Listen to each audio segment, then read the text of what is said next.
A drive letter is how Windows identifies your disks, but sometimes you may need to change it. In this video, I'll show you 2 quick and safe ways to change a disk drive letter in Windows. Let me open File Explorer and click on this PC. Right now, you can see that my SSD has the drive letters E and C assigned to it, and I want to change the E drive letter to something else. To do that, right-click on the Windows Start button and select Disk Management. Here is the disk whose drive letter I want to change. So to change this drive letter, right-click on the drive and choose Change Drive Letter and Paths, then click on Change.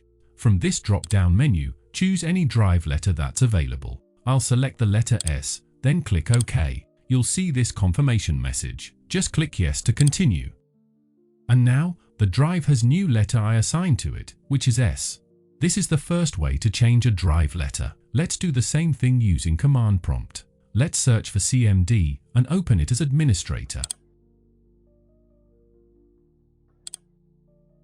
Once Command Prompt opens, the first command we'll type is diskpart, then hit Enter.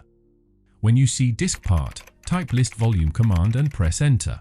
This will display all the volumes available on your PC. The one I want to work with is volume 3.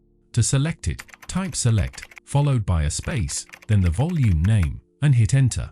Once volume is selected, you need to remove its current drive letter first. To do that, type the following command. And make sure you enter the correct drive letter, then hit Enter. Now it's time to assign a new drive letter to this volume. To do this, type the following command, then press Enter. As you can see, the drive now has K letter that I assigned to it. And that's how you can change a disk drive letter in Windows using either Disk Management or Command Prompt. Thank you so much for watching, and have a wonderful day.